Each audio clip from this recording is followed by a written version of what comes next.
reading vlog. Alright, I'm literally fresh out the shower, so ignore this look. If my hair is blending into the background, I'm sorry. It is the start of 4th of July weekend. Tomorrow is the 4th. We're gonna be trying dark romance for the first time. We're doing these two, Once You're Mine and Now You're Mine. I am going to be reading these on the Kindle. 2 reasons.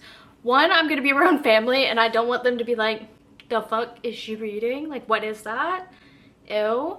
I don't want the judgment. And second of all, I'm gonna be on the boat, gonna be around a lot of like water. I don't want water damage on these. I mean, obviously there is a chance that this could get damaged as well. I've actually never read dark romance before, so this will be my first time ever diving into that genre. I have read dark fantasy. The darkest fantasy book that I've ever completely read is Fairy Tale. There are an abundance of trigger warnings in this book. Blood, blood play, death, derogatory terms, discrimination, drugs, graphic torture, graphic violence, graphic sexual situations, insidious situations, infertility, kidnapping, murder, rape, weapons, PTSD, and suicide. So this is the darkest fantasy book that I've ever completed. It was a time, it was a journey. A lot of the situations were just based on the whole like human versus creature element, and this is just a full-on dark romance. It is a stalker romance. I've never read a stalker romance. For the first book, Once You're Mine,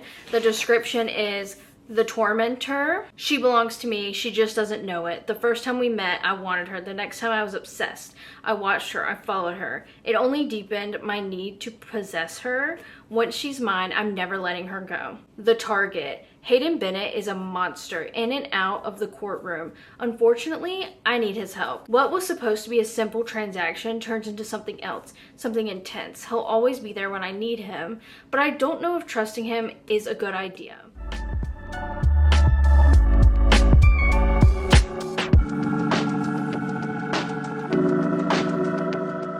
A couple chapters in, so far, Mr. Bennett, he is a prosecutor, but I guess he also is killing people on the side, and I can't tell if he's hired to kill these people yet and or if he just seeks justice himself.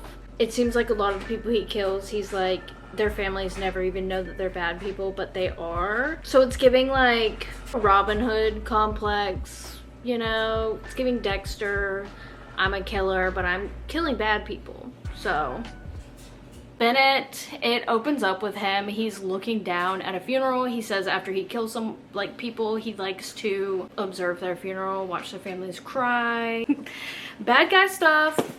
He's watching this dude's funeral. I honestly can't even remember his name, but he's watching the families. He figures out who is supposed to be family, who's the workers, the daughter, and the daughter's name is Calissa. He is making note. He's basically just waiting for her to perform. He says a lot of rich people, what they do is they just perform for the rich friends, perform for the media, just whatever, because apparently the dad was like the mayor of the town, and so he's expecting a huge like tearjerker performance, and then she doesn't give him what he wants. She waits until everyone is gone. She comforts people at her own father's funeral. She's comforting people, and then as soon as they leave, she breaks down in silence by herself. And he said that this is not normal, this never happens. He's like, why does she know? Why is she different? Why is she kind of unique? That's literally him. And he's like, I'm kind of obsessed and I need to know what her deal is. Like, what's her problem? Then it goes and it cuts to the main girl. Her father was the last family that she had, and he left her in a pickle. He owed money. She had to pay off all that money. His funeral was really expensive.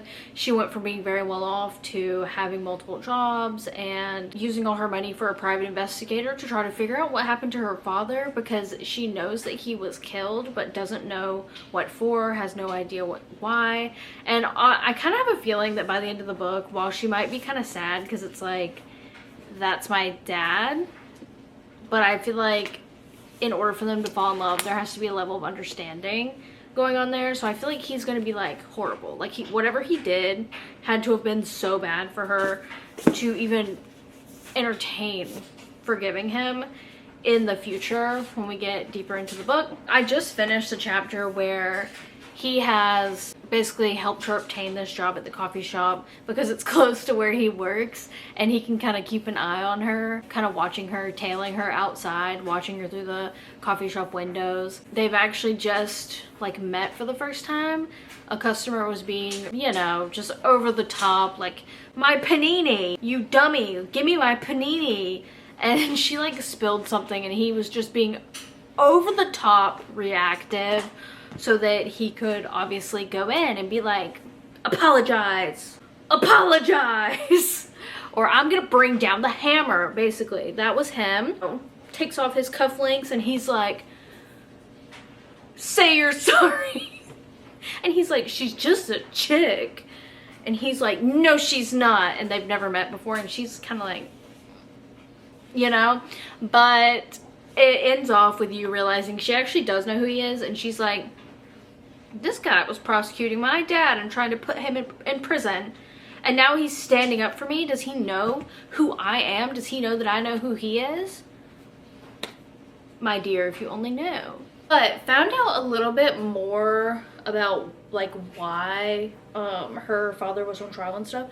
Apparently it was suspected that he killed his secretary. Sorry, I had a snack. It was suspected that he killed his secretary. I'm almost wondering if it was more than that, or if it's not the first time that something like this has happened, because why else would he want to kill him? You know, not that like one life or whatever, but like he was making it out to seem like he did the most heinous crimes repeatedly. And whenever stuff like that happens, I always think like trafficking or something to do with kids, because those are like inexcusable. Like you could never justify anything to do with that, and almost any punishment that a criminal gets for that, you're like, yeah, valid. I don't care who they were to me. Chop them up into little pieces and throw them overboard. My hair takes forever to dry. Like, it will be here forever. I may blow dry it a little bit, I don't know, but we're gonna be here forever. It's honestly, it's been over an hour. We're about to use our womanly wiles for something. She's like, I should get a gun. It costs too much, basically. And then she's like, I think I'm gonna need a different kind of ammunition, like a short skirt and some high heels.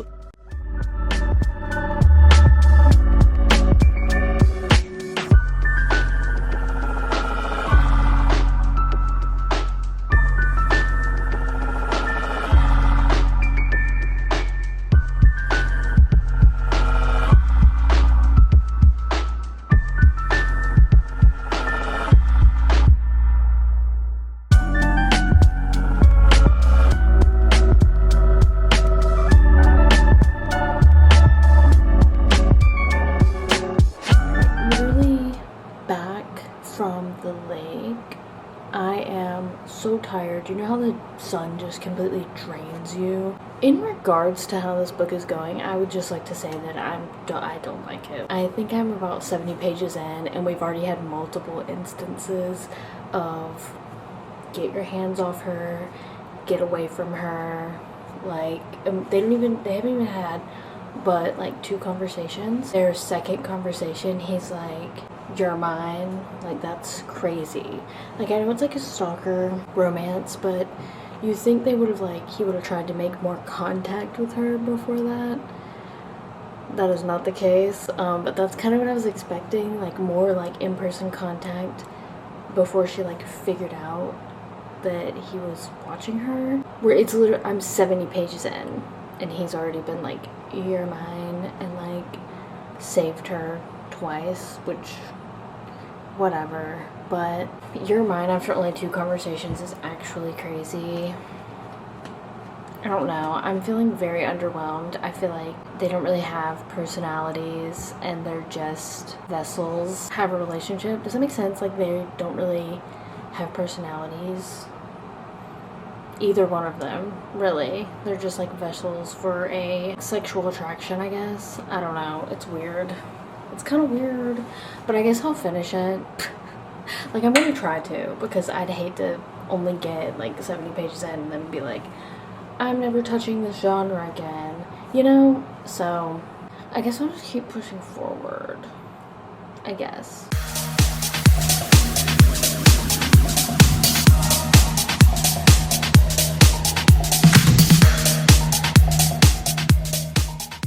I'm so fed up with this book. I've not even made it 100 pages in. The she's my rhetoric, I don't know, they just have not spoken enough for me to be into this. And the main guy like literally has like a pearl fetish, and it's literally kind of freaking me out. Genuinely, it's kind of bad and I don't want to keep reading it. I think I'm gonna give it a little bit more because we're kind of introducing a new plot point, so I'm kind of just wanting to see where that goes. I just really don't like it. I don't know, like, some people would probably be, if you're really into instant gratification, I'm sure you would really like this book. They've done nothing to earn me caring. Like, it is insane to me being possessive 30 pages in. Like, the author could have linked in the stalking stage, because I mean 80 pages in and we're already like conversing, I'm driving you home. That's not really, you know, like, I don't know, the whole book feels so rushed and I'm like, there's still a little over 200 pages left. What's gonna happen? Like, I just don't even see where this could go. The only thing that's like driving the plot of the book right now is her not knowing that he killed her dad, and like potentially that he could be wrong about killing him for what he thought he did. Like, he could be wrong about the whole instance that led to him murdering him, and that is like what is making me be interested, because I'm like, did he actually deserve to die or not? Because he went on this whole thing in the beginning and I'm like, well, if he didn't actually deserve to die, how are we gonna get over that? Like, again, like, I only see them working out if the dad did deserve to die, because you find out and you're like, well, I can't justify this. Like, at most I can say that I love him regardless because that's my dad. But if you killed my dad for no reason, how are they gonna move on from that? Like, they're not going to. But they obviously do, because there's 2 books. This is just a sign not to buy the whole series. I'm honestly not even gonna be mad about it though, because I mean, I got 2 books for the price of like less than 1 paperback, like $10, and I got the first and second book. Not gonna harp on that too much, but definitely will be putting it in my giveaway pile. I'm giving this, I'm gonna do a 50-page limit. If I am not interested enough to continue the stories after 50 page, I'm calling it. I do want to know whether or not the dad deserved to die. That's the only thing I'm really interested in at this point. Ew! I really hate how much DNFing a book makes me feel like a colossal failure. It should not feel this way. Like, I branched out, I tried something new, it didn't work for me, but that doesn't mean that it's not gonna work in general. I just feel like it was too much insta everything. Insta infatuation, insta trust, insta love, everything. Like, he sees her dilly-dallying one time and he's like, I'm obsessed with her and I need to know what's wrong with her. He saves her twice and she's just like, yeah, I'm getting in the car with them. He's like, you're mine, and she's like, okay. Girl, I didn't even get to 100 pages and it was already too much. I was like, nothing was earned. Nothing. And I don't like the whole instant gratification of it all. A lot of that is part of the journey to me. And it just, hear the thunder? And it just felt like there was nothing left. So, officially DNF'd. I'm sorry if that's not fun.